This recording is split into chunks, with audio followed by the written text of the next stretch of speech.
dibawakan oleh Al-Ustaz Dr. Nur Salim, MS, MA. Kepada Al-Ustaz disilahkan dengan hormat.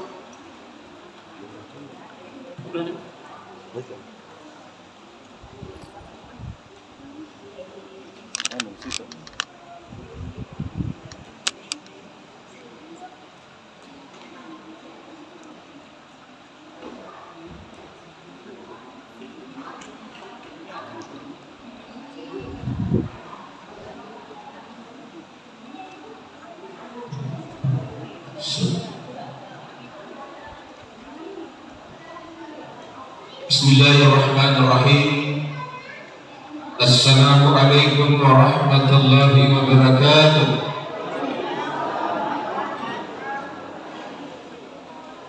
Masih tidak semangat. Saya ulangi. Assalamualaikum warahmatullahi wabarakatuh.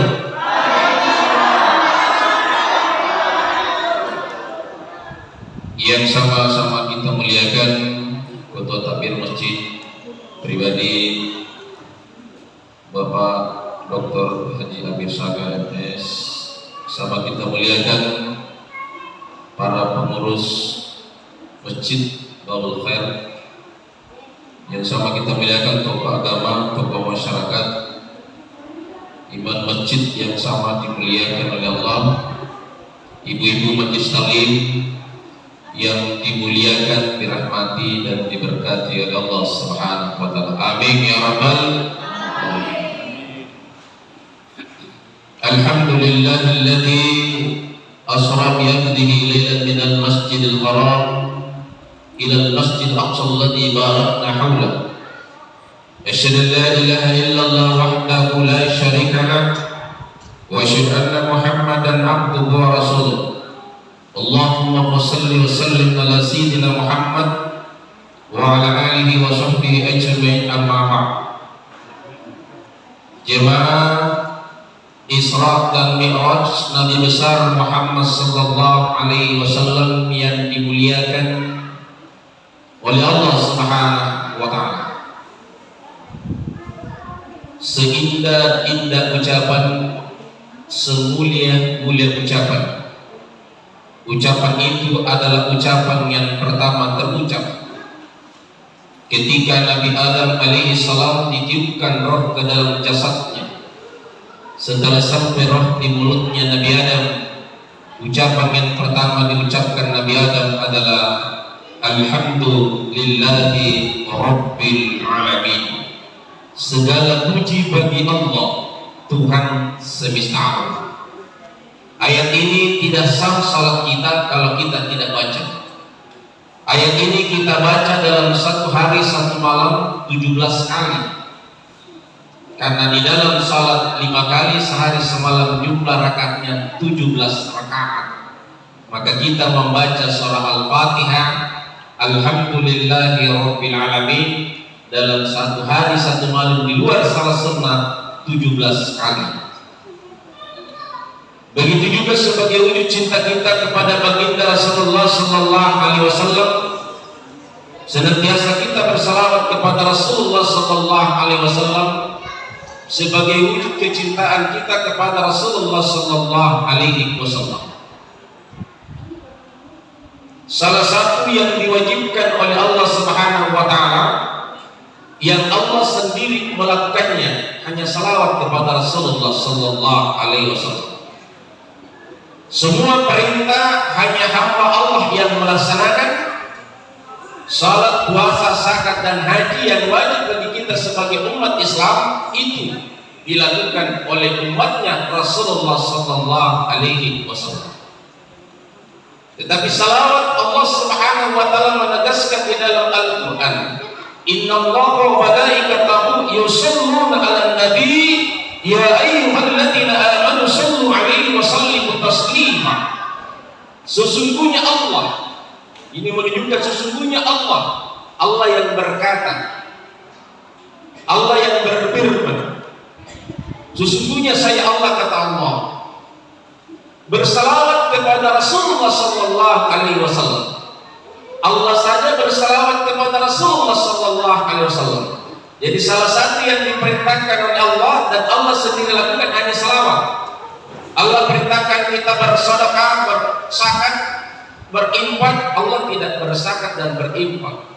Allah memerintahkan kita salat, puasa, Allah tidak melaksanakan salat dan puasa. Allah memerintahkan bagi yang mampu untuk melaksanakan haji, Allah tidak melaksanakan haji. Hanya satu yang diperintahkan oleh Allah dan Allah sendiri melakukannya, hanya selawat kepada Rasulullah sallallahu alaihi wasallam. Allahumma salli ala sayyidina Muhammad wa ala ali sayyidina Muhammad. Dan salah satu amal ibadah yang dilakukan oleh umatnya Rasulullah yang ketika kita lakukan langsung dibalas langsung oleh Allah Subhanahu wa taala, hanya selawat kepada Rasulullah. Amalan ibadah yang dilakukan, satu amalan ibadah yang kita lakukan, Allah balas satu. Tetapi salawat kepada Rasulullah, satu kali kita bersalawat kepada Rasulullah sallallahu alaihi wasallam, yang langsung Allah membalas 10 salawat. Jadi satu kali kita salawat sama Nabi, Allah langsung membalasnya kepada kita. Jadi salah satu yang dibalas langsung di dunia ini oleh Allah Subhanahu wa taala hanya salawat. Maka ketika ada hajat kita mau dikabulkan oleh Allah, perbanyak salawat kepada Rasulullah sallallahu alaihi wasallam. Doa kita mau diterima oleh Allah Subhanahu wa taala, perbanyak salawat kita kepada Rasulullah sallallahu alaihi wasallam. Jadi salah satu yang diperintahkan dalam hadis Rasulullah sallallahu alaihi wasallam, "Sallallahu alaihi wasallam sallallahu alaihi wasallam biha asra." Barang siapa bersalawat kepada Rasulullah sallallahu alaihi wasallam, satu salawat, Allah membalas rahmat, kasih sayang 10 kasih sayang. Ibu cara matang lagi di belakang. Jadi yang pertama, kalau mau disayangi oleh Allah, mau disayangi oleh suami, mau disayangi oleh anak, mau disayangi oleh sesama, kata Allah, perbanyak salawat kepada Rasulullah sallallahu alaihi wasallam. Ibu mau menikah sama Nabi? Mau? Semua orang mau. Apa syaratnya supaya kita dekat pada Rasulullah sallallahu alaihi wasallam pada hari kiamat? Kata Rasulullah sallallahu alaihi wasallam dalam sabdanya, "Aulan nasi bi yaumil qiyamati aksuruhum ala salatan." Sehampir-hampir manusia, sedekat-dekat manusia kepada baginda Rasulullah sallallahu alaihi wasallam pada hari kiamat adalah manusia yang terbanyak salawat. Bukan yang dikatakan yang dekat sama Nabi istrinya, yang dekat sama Nabi pada hari kiamat anaknya, cucunya, sahabatnya. Yang ada dalam hadis Rasulullah, yang dekat sama Nabi miliaran umatnya Rasulullah, yang dijamin dekat sama Nabi, yang terbanyak salawatnya kepada Rasulullah sallallahu alaihi wasallam. Ibu, berapa kali kita salawat satu hari sama Rasul? Bapak-bapak berapa kali? Tidak ada yang bisa jawab. Bagaimana kita bisa dekat? Tidak bisa jawab. Berapa kali? Berapa kali gosip dalam satu hari satu malam? Berapa kali kita zikir? Berapa kali kita selawat? Jangan sampai lebih banyak gosipnya yang tidak bermanfaat daripada zikir dan selawat kepada Rasulullah. Jamaah Islam yang sangat dimuliakan oleh Allah, inilah sebagai pengantar awal. Kita lanjut kembali kepada peringatan Isra dan Mi'raj. Ini dua kalimat yang harus kita jawab, apa itu Isra dan apa itu Mi'raj. Dan kapan itulah Rasulullah di Isra Mi'rajkan? Rasulullah sallallahu alaihi wasallam setelah diangkat menjadi Rasul tidak langsung Isra Mi'raj. Rasulullah diangkat umurnya menjadi Nabi 40 tahun. Jadi Rasulullah dalam usia 10 kenabian baru di Isra Mi'rajkan. Berarti usianya Nabi di Isra Mi'rajkan oleh Allah pada usia 50 tahun. Jadi 10 tahun setelah diangkat menjadi Rasul, baru Rasulullah di Isra Mi'rajkan. Jemaah yang sangat dimuliakan oleh Allah, 10 kenabian istri yang dicintai Rasulullah sudah wafat. Begitu juga pamannya Rasulullah sudah wafat, Abu Talib. Kakeknya juga Rasulullah sudah wafat. Tidak ada lagi tempatnya Rasulullah Sallallahu Alaihi Wasallam yang membela Rasulullah. Orang kafir Quraisy pada Mekah sangat membenci Rasulullah Sallallahu Alaihi Wasallam. Sehingga Rasulullah pada waktu itu dia hijrah ke Taif untuk mencari dukungan. Malah apa yang dilakukan yang didapatkan Rasulullah ketika hijrah ke Taif? Hijrah pertamanya Rasulullah, dia dilempari batu sehingga kepalanya Rasulullah berdarah, sehingga malaikat penjaga gunung menawarkan kepada Rasulullah, ya Rasulullah, kalau engkau menginginkan gunung Uhud ini, saya akan angkat dan lempar kepada habis semua orang yang menyakiti engkau ya Rasulullah. Apa jawabannya Rasulullah? Jangan Jibril. Dia tidak tahu bahwa saya adalah Rasul. Jemaah yang sangat dimuliakan oleh Allah. Disitulah yang disebut dengan masa kesedihan Rasulullah pada 10 kenabian Rasulullah Sallallahu Alaihi Wasallam.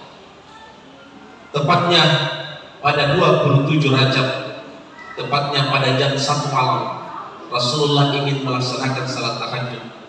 Tiba-tiba Jibril datang memanggil bahwa Rasulullah diperintahkan oleh Allah untuk Isra dan Mi'raj. Sebelum Rasulullah Sallallahu Alaihi Wasallam di Isra Mi'rajkan, Rasulullah dibaringkan di samping Baitullah yang tempatnya keluarnya air Zam-Zam. Di situ dibedah dadanya Rasulullah Sallallahu Alaihi Wasallam oleh Jibril dan dibersihkan hatinya Rasulullah dan diisilah ilmu hikmah. Setelah itu, apa hikmah yang bisa kita petik? Bahwa sebelum kita menghadap kepada Allah, kalau kita sebagai umatnya, kita harus suci, kita harus bersih, kita harus mengambil air wudhu sebelum menghadap kepada Allah. Itulah hakikatnya kenapa Rasulullah dibersihkan, jasadnya Rasulullah, lahir dan batinnya Rasulullah. Setelah itu Rasulullah SAW disuruh naik yang namanya Buraq, dalam bahasa Arab seperti kilat, diterbang secepat kilat dari Masjidil Haram ke Masjidil Aqsa. Ketika Rasulullah Sallallahu Alaihi Wasallam dalam perjalanannya dari Masjidil Haram ke Masjidil Aqsa, Rasulullah Sallallahu Alaihi Wasallam ada yang memanggil seorang nenek-nenek yang berpakaian bagus, semua berwarna cantik pakaiannya. Dia berkata, nenek ini, Muhammad, berhenti dulu sebentar. Rasulullah jangankan berhenti, menoleh pun tidak. Kata Jibril, untung kamu tidak menoleh Rasulullah.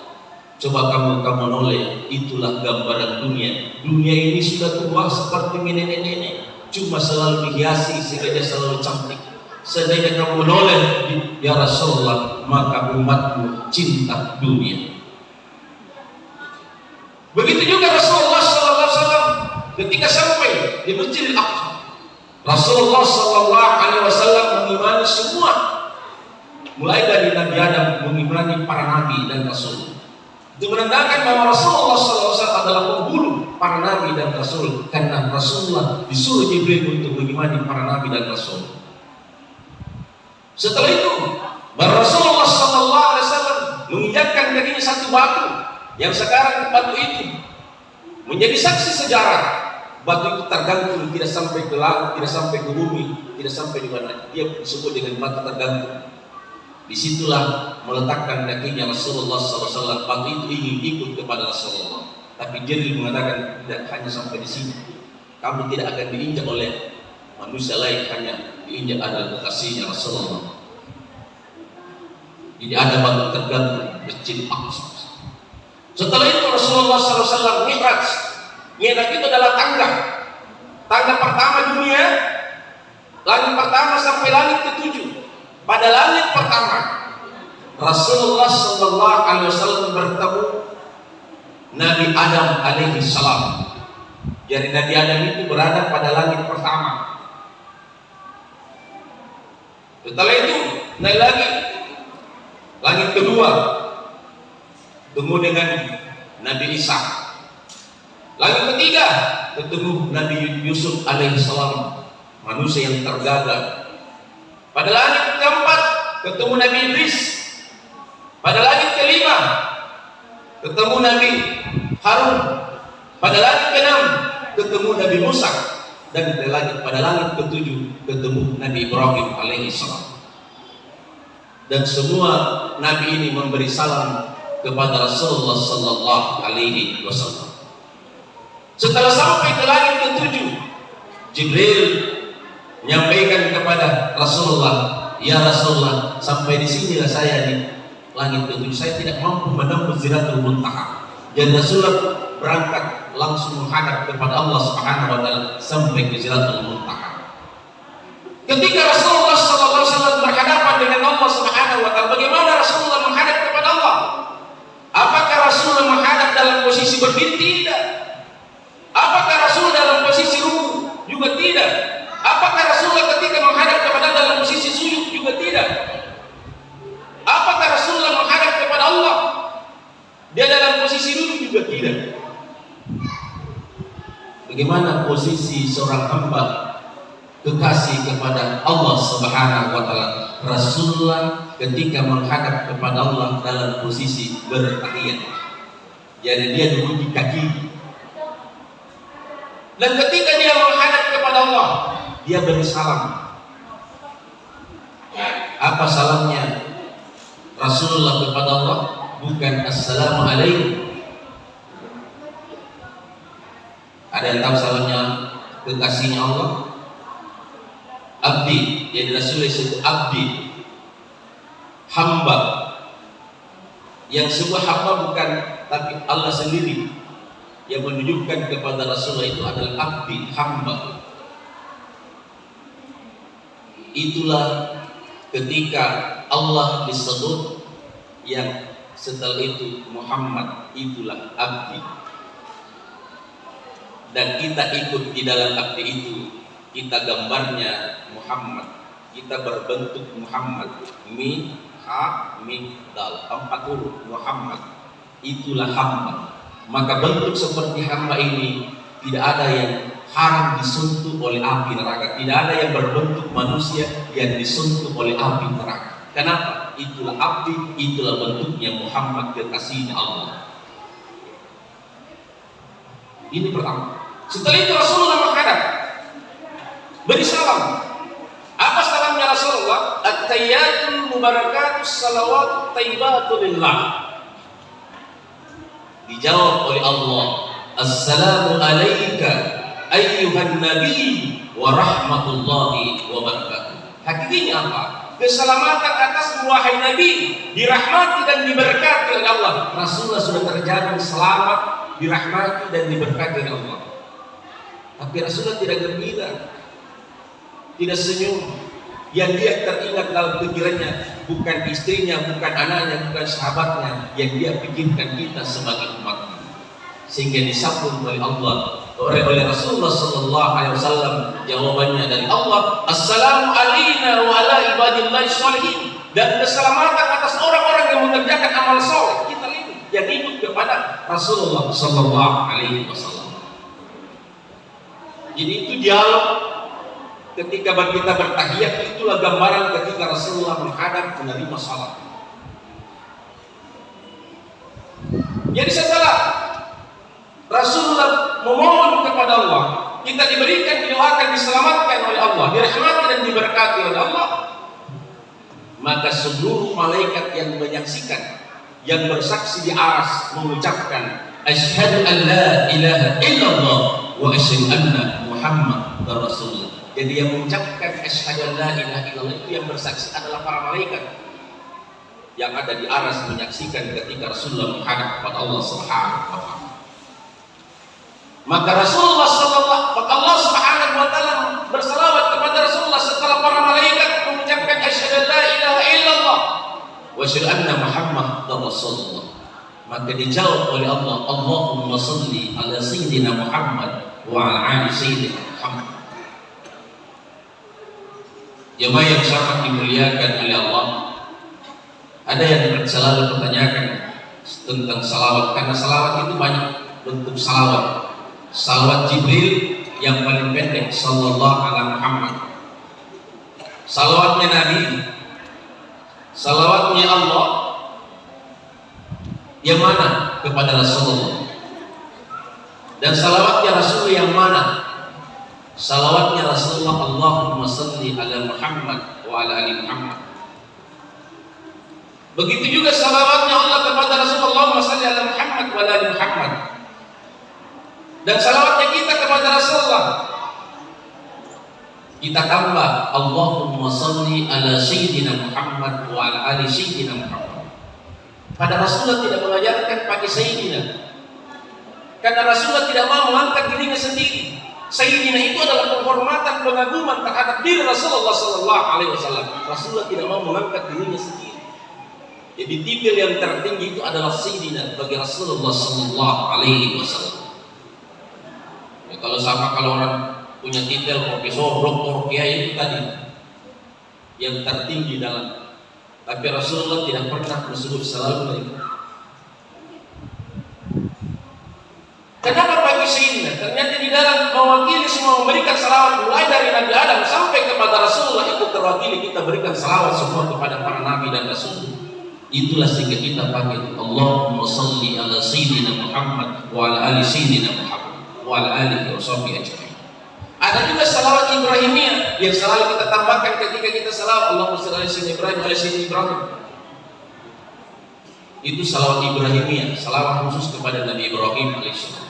Ada salawat badar seperti yang dibacakan tadi, ada salawat nariyah, ada salawat fatih, banyak bentuk salawat.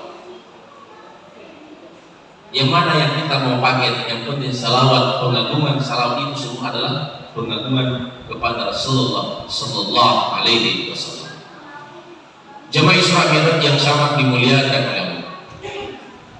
Jadi setelah itu menghadap kepada Allah, maka disitulah Allah Subhanahu wa taala memerintahkan kepada Rasulullah untuk diberi untuk melaksanakan salat 50 kali sehari semalam. Rasulullah Subhanahu wa taala sudah ambil itu perintah, langsung turun ke bumi. Tapi setelah sampai langit ke-6, ketemu Nabi Musa, apa yang Allah berikan kepada wahai Rasulullah? Saya diberikan amanah untuk menyampaikan kepada umatnya salat 50 kali sehari semalam. Nabi Musa mengatakan kembali, tidak akan mampu melakukan itu umat. Berapa kali berbolak-balik Rasulullah sallallahu alaihi wasallam, terakhir menjadi 5 kali sehari semalam. Kata Rasulullah, 5 kali sehari semalam. 1 kali kita mengerjakan salat, kata Rasul, kata Allah, 1 kita mengerjakan sampai kita sama nilainya kita mengerjakan salat 10 kali. Jadi 5 kali yang kita kerjakan dikali 10 menjadi 50 kali. Jadi sama kita mengerjakan 5 kali sehari semalam, tapi pahalanya sama kita sholat 50 kali sehari semalam. Jadi pahalanya tidak dikurangi, yang dikurangi adalah rakaat. Itu pun juga masih banyak yang tidak sembahyang. Masih 5 kali sehari semalam, masih banyak yang berat tidak sembahyang. Maka ada 3 yang harus kita jaga di dalam sholat, 3 saja. Pertama, takbiratul ihram. Kedua, ketika membaca surah Al-Fatihah. Dan yang ketiga, ketika kita membaca tahiyat. Kenapa dikatakan takbiratul ihram? Ketika kita takbir Allahu Akbar, inilah takbiratul ihram. Ihram itu artinya haram. Takbir yang diharamkan oleh Allah ketika akan takbir fokus hanya kepada Allah. Jadi kalau kita Allahu Akbar, mana tadi HP yang besar HP-nya, diulangi takbir.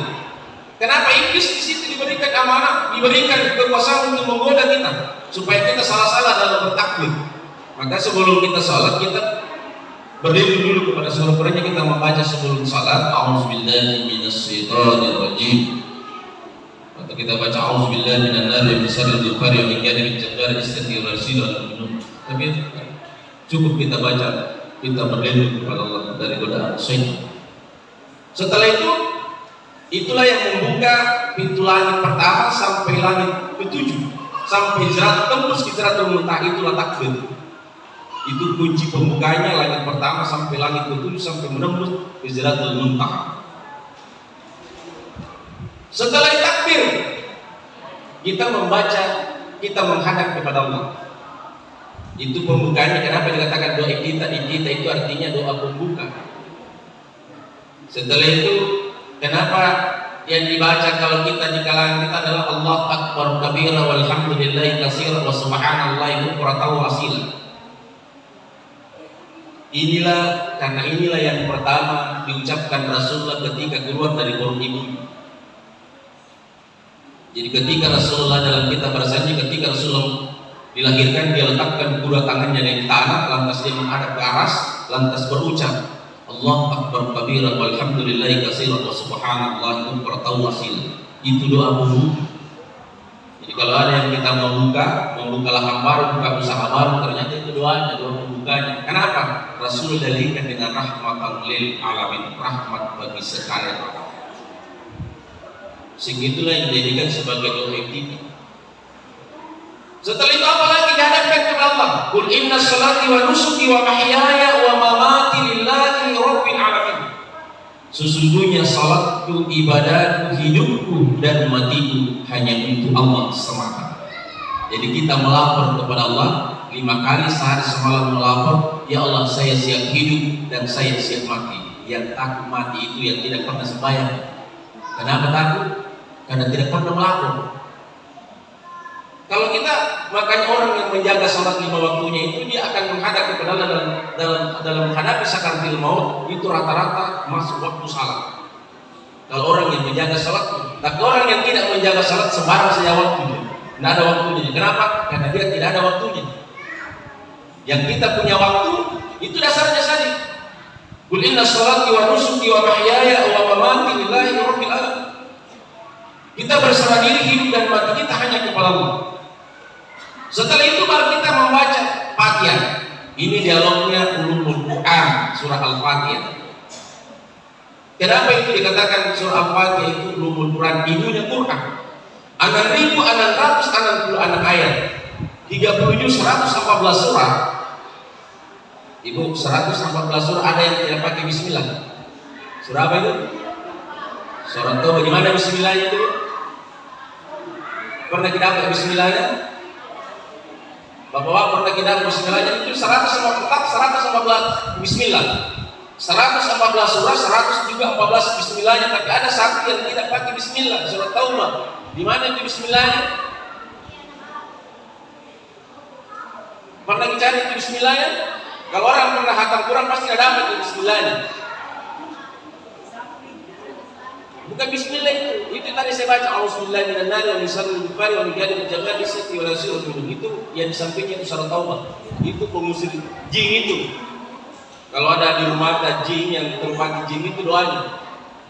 Pengusir jin, doa pengusir jin. Tapi yang kita cari bismillah itu surat Taubah itu. Ternyata itu ada di bunyinya gini.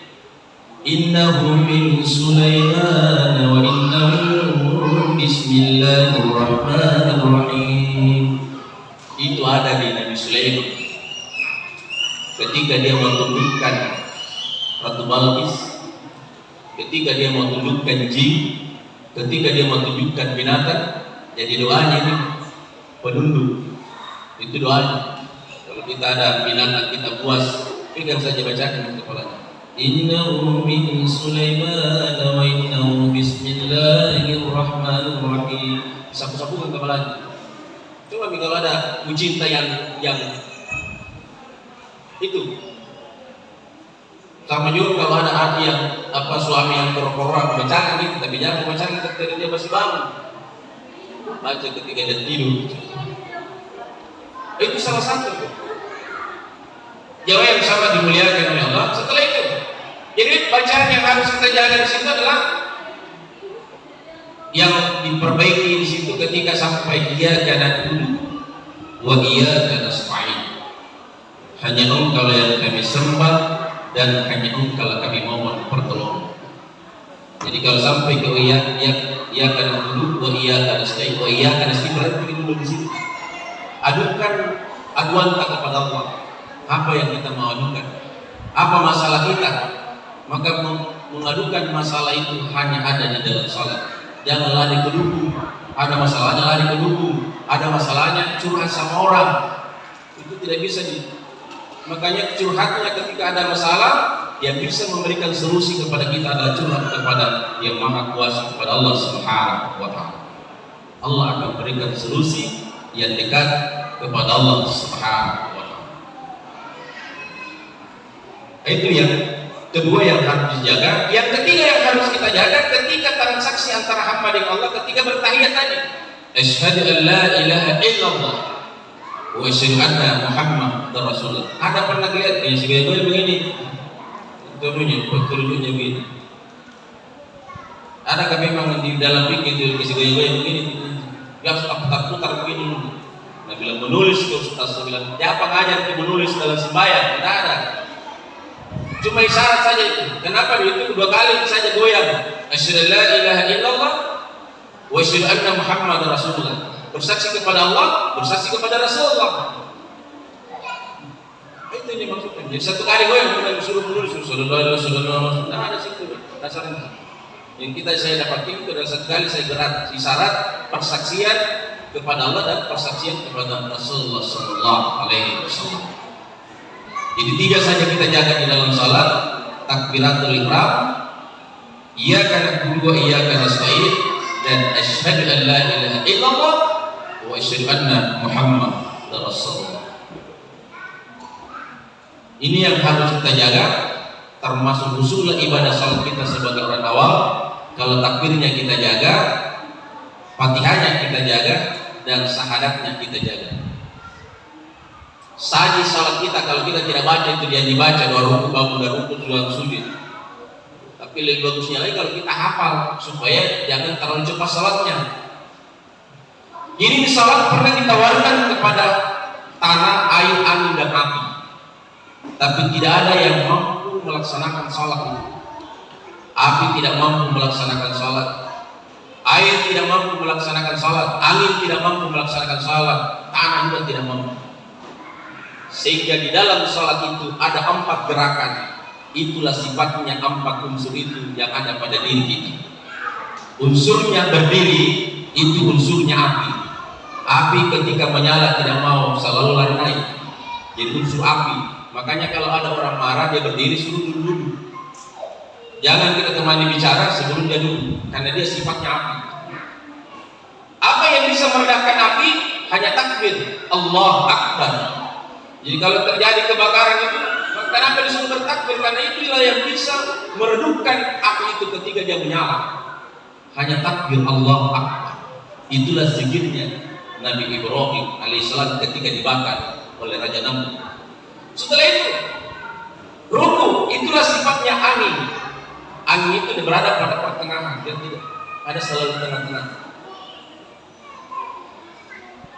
Ketika sujud, itulah sifatnya air. Air selalu merendah ketika dia mengalir, selalu cari yang rendah. Tapi ketika dia marah, tidak ada yang dia habisi semua kalau air yang marah. Dan sifatnya tanah, itulah dulu. Jadi 4 gerakan dalam salat itu, itulah sifat yang ada pada diri manusia. Di dalam diri kita ini juga ada 4 unsur: tanah, air, angin, dan api. Itulah yang digerakkan. Dan zikirnya tadi, kenapa dikatakan Allah Akbar, zikirnya api? Ketika ruku ada zikirnya Subhana Rabbil Azim wa bihamdi. Ketika sujud Subhana Rabbil A'la wa bihamdi. Ketika duduk Rabbi ghfirli warhamni wa biburni warfa'ni wa rasukni wa'mini wa'afini wa mu'anni. Sebenarnya itu tadi adalah zikir tanah segala yang kita ucapkan di dalam salat. Itulah zikrullah. Jemaah yang sama dimuliakan oleh Allah, itulah gambaran. Setelah itu, yang pertama nanti dihisab, yang pertama diperiksa oleh Allah pada hari kiamat nanti bukan puasa, bukan zakat, bukan haji, tapi yang pertama ditanya adalah salat. Kalau salat kita sudah diterima oleh Allah, maka seluruh amal ibadah, puasa, zakat, haji kita, insya Allah akan diterima di sisi Allah. Kenapa? As-salatu miftahul jannah. Salat itu adalah kuncinya surga. Jadi kuncinya surga untuk bisa masuk di dalamnya adalah salat. Maka perbaiki salat itu. Ini salat saja perbaiki. Kalau walaupun kita haji tapi tidak salat, tetap ada pahala hajinya, tapi tidak bisa masuk. Kita berinfak dan bersedekah tapi tidak salat, tetap ada pahalanya, tapi tidak bisa nikmat karena kita memiliki kuncinya. Maka kenapa Rasulullah ketika dalam detik-detik terakhirnya yang diingatkan as-salat, as-salat, jaga salat, jaga salat, bukan yang lain diperingatkan. Itu sampai akhir hayatnya Rasulullah, sampai dia mengajarkan, memperdengarkan as-salat, as-salat, jaga salat, jaga salat. Maka salat inilah dikatakan di dalam Al-Quran, inna salata tanha 'anil fahsya'i wal munkar. Sesungguhnya salat itu dapat mencegah daripada perbuatan keji dan kemungkaran. Jadi hanya salat yang menghalangi perbuatan keji dan kemungkaran. Apalagi makna daripada salat yang dapat menghapus semua dosa-dosa kita. Maka ketika kita mau salat, maka ketika kita mengambil air wudu, maka seluruh dosanya tangan kita, dosanya mulut kita, mata kita, telinga kita, kaki kita semua dihapus oleh Allah Subhanahu wa taala. Baru setelah kita disucikan oleh Allah, dibersihkan, baru menghadap kepada yang suci, yang maha kudus, yang maha suci. Makanya yang setelah kita mengambil, kita harus tahu ini sarung dari mana sumbernya. Semua yang kita pakai aksesoris yang melekat, ada jam tangan, ada kacamata, harus tahu sumbernya. Jelas sumbernya bukan dia subhat. Kalau subhat jangan dipakai menghadap kepada Allah. Itulah sebabnya terhalangnya diterima salat kita kalau ada yang melekat pada diri kita yang tidak bersih, yang tidak jelas dari mana sumbernya. Kenapa orang tua dulu ketika dia selesai panen, yang pertama dibelikan adalah pakaian salat, karena dia jelas bahwa pakaian salat yang saya pakai dalam ibadah ini adalah sumbernya adalah hasil keringatnya. Saya selalu masih ingat orang tua setiap dia panen, yang pertama kalau dia jual panen ini hasilnya itu yang pertama dibelikan adalah pakaian salat. Jemaah yang sangat dimuliakan oleh Allah. Jadi perbaiki salat kita. Yang ketiga, apa yang diperlihatkan ketika Rasulullah dalam perjalanan? Rasulullah diperlihatkan surga dan neraka. Jadi Rasulullah sudah diperlihatkan tanzil bagaimana itu neraka dan bagaimana itu surga. Isinya juga diberikan gambaran oleh Rasulullah SAW di dalam neraka, betapa banyak orang yang disiksa. Ada yang diperlihatkan oleh Rasulullah SAW, dia hancurkan kepalanya dengan palu besi dengan tangannya sendiri. Rasulullah bertanya kepada Jibril, ya Jibril, manusia apa seperti itu? Kenapa dia hancurkan kepalanya dengan palu besi dengan tangannya sendiri? Jibril menjawab, itulah gambaran umatmu nanti Muhammad. Dia sehat jasmani, sehat rohaninya, punya kesempatan tapi berat kepalanya untuk sujud kepada Allah, tidak mau sembahyang. Dia menyesal sehingga dia pukul kepalanya sampai hancur. Setelah hancur diperbaiki kembali, dia pukul lagi kepalanya sampai hancur. Itulah gambaran orang yang berat sujud kepada Allah Subhanahu wa taala. Ada juga diperlihatkan oleh Rasulullah SAW di dalam neraka orang yang besar perutnya, giginya seperti tanduk. Rasul bertanya kepada dia, manusia apa lagi? Kenapa besar sekali perutnya itu ya?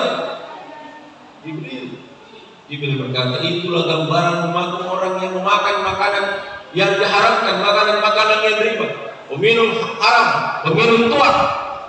Seperti digambarkan situ, kepalanya berbentuk banteng, giginya seperti tanduk, dan perutnya seperti gunung.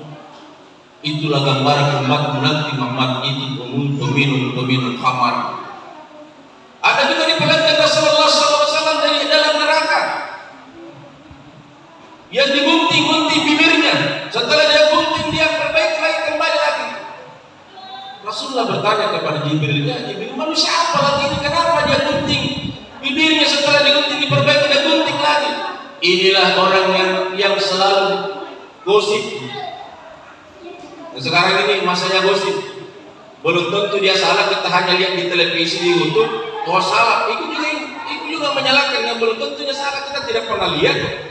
Tak cuma lihat di WA, dilihat di televisi, lihat di YouTube, betul-betul itu salah. Padahal kita belum tentu dia salah di situ.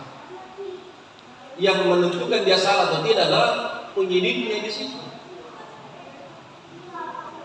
Jadi jangan kita apa yang kita selalu kita ketika melihat itu subhanallah astagfirullahaladzim, kita mau ampun saja kepada Allah. Baru kita mau dihindarkan dari hal-hal yang seperti yang terjadi yang kita lihat. Jadi kita bukan mengikut gosip, tetapi kita memperlindungi Allah, jauhkan dari hal-hal seperti itu pada diri saya dan keluarga kita. Itu yang disuruhkan oleh Rasulullah, bukan ikut gosip di situ. Wah, betul itu dia melakukan itu. Padahal kita tidak tahu. Itu yang banyak menyalahkan orang yang belum tentu dia salah, ikut menyalahkan yang tidak tahu persoalannya. Yang diajukan Rasulullah adalah kita memuji Allah dan kita berlindung ya Allah, jauhkan dari hal-hal yang seperti yang saya lihat ini. Jauhkan dari diri saya dan keluarga. Itu yang dibenarkan, itu yang disuruhkan Rasulullah. Bukan ikut menghujat padahal belum tentu kesalahan yang kita lihat. Jemaah yang sama dimuliakan oleh Allah. Jadi banyak yang diperlihatkan Rasulullah Sallallahu Alaihi Wasallam. Ada juga yang diperlihatkan Rasulullah Sallallahu Alaihi Wasallam orang yang memotong padi, baru dia tanam langsung balik langsung dia panen padinya sampai berulang-ulang kali. Setelah dia panen dia ulang lagi beratus-ratus kali, baru dia tanam balik ke belakang sudah ada buahnya. Nabi bertanya kepada Jibril, apa gerangan yang dilakukan orang ini sehingga mendapatkan hasil yang seperti itu ya Jibril? Itulah umatmu, gambaran umatmu nanti Muhammad yang melakukan ibadah hanya semata-mata untuk mencari ridha Allah Subhanahu wa taala. Dia puasa karena lillahi ta'ala, dia zakat lillahi ta'ala, dia bersedekah tanpa diketahui oleh tangan kanan, tangan kirinya. Tangan kanan yang bersedekah, tangan kiri tidak tahu. Maksudnya jangan kita ketika bersedekah jangan kita bicara sama orang, saya pernah bersedekah segini, itu maksudnya. Cukup kita yang tahu dengan Allah Subhanahu wa taala.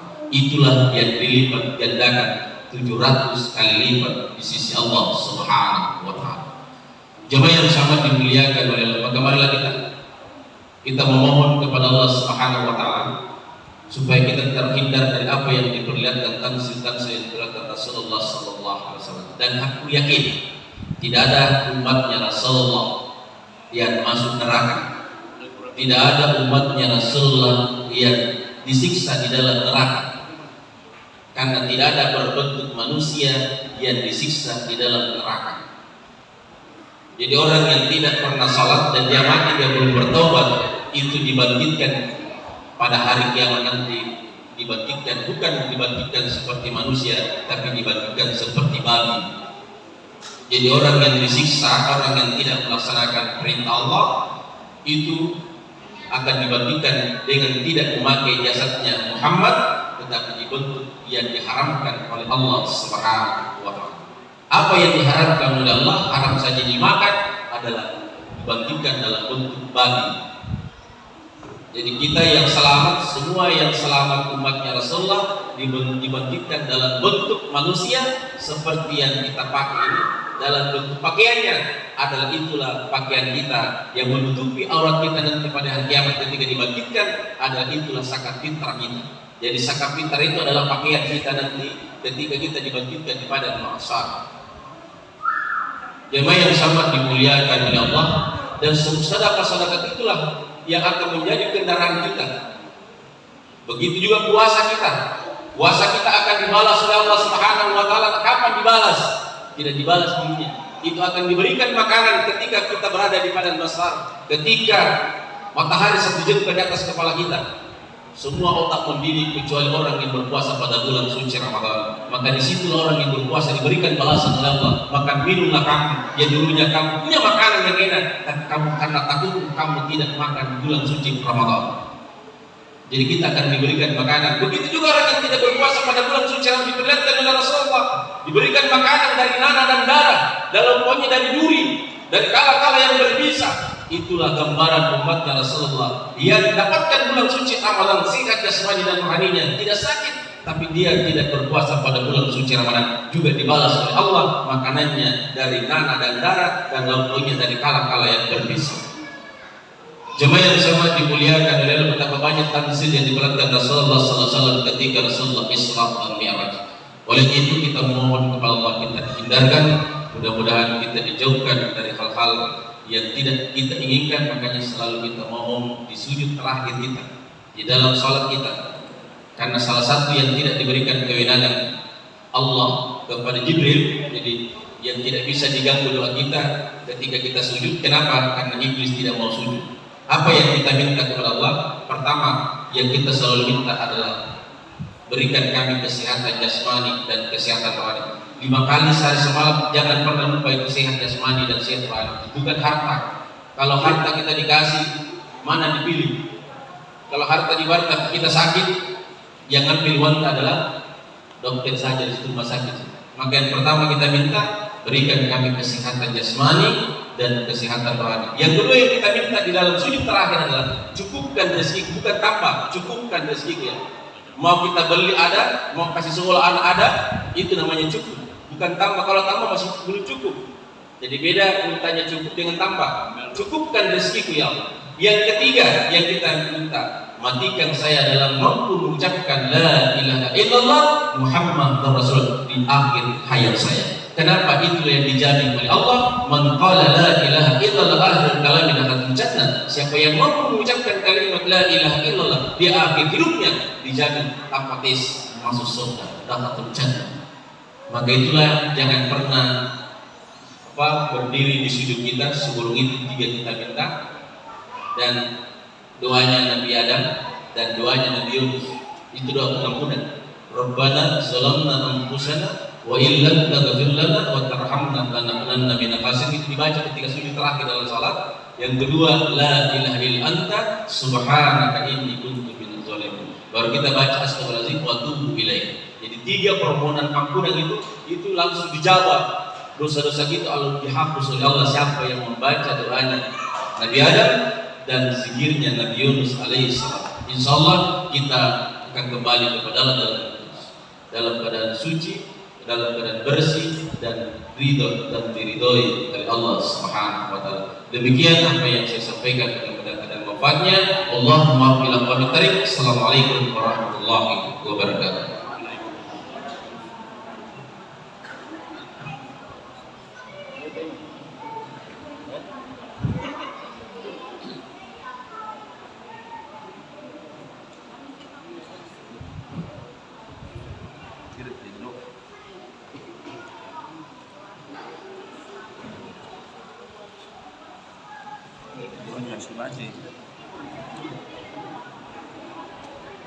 Mari di penghujung acara Isra dan Mi'raj kembali kita menadahkan tangan hati kita, mudah-mudahan dengan memperingati Isra dan Mi'raj kita ini menjadi saksi kecintaan kita kepada Allah dan Rasulullah.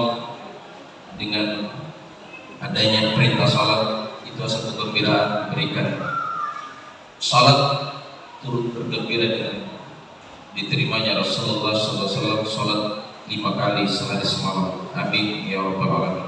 Amin. Allahumma amin. Alhamdulillahi rabbil alamin. Hamdan hamidin, hamdan syakirin, hamdan yuwaffi ni'mah wa yukafi mazidah.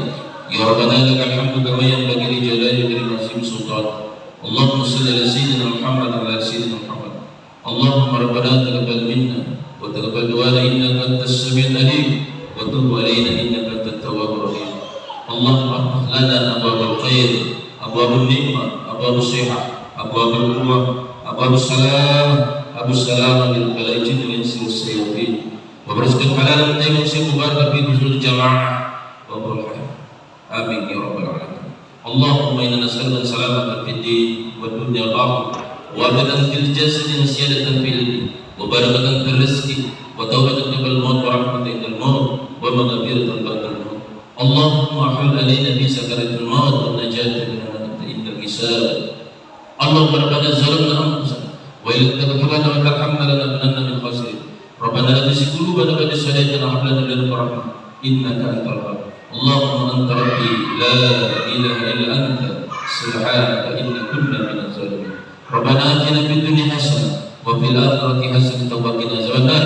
Subhanaka rabbika rabbil izzati amma yasifun wa wassalamu ala mursalin walhamdulillahi rabbil alamin. Al-Fatihah. Auzubillahi minasyaitonir rajim. Bismillahirrahmanirrahim. Alhamdulillahi rabbil alamin arrahmanir rahim maliki yaumiddin. Iyyaka na'budu wa iyyaka nasta'in. Ihdinas siratal mustaqim siratal ladzina an'amta 'alaihim. Amin. Assalamualaikum warahmatullahi wabarakatuh. Demikian tadi hikmah Nabi Muhammad Sallallahu Alaihi Wasallam yang dibawakan oleh Ustaz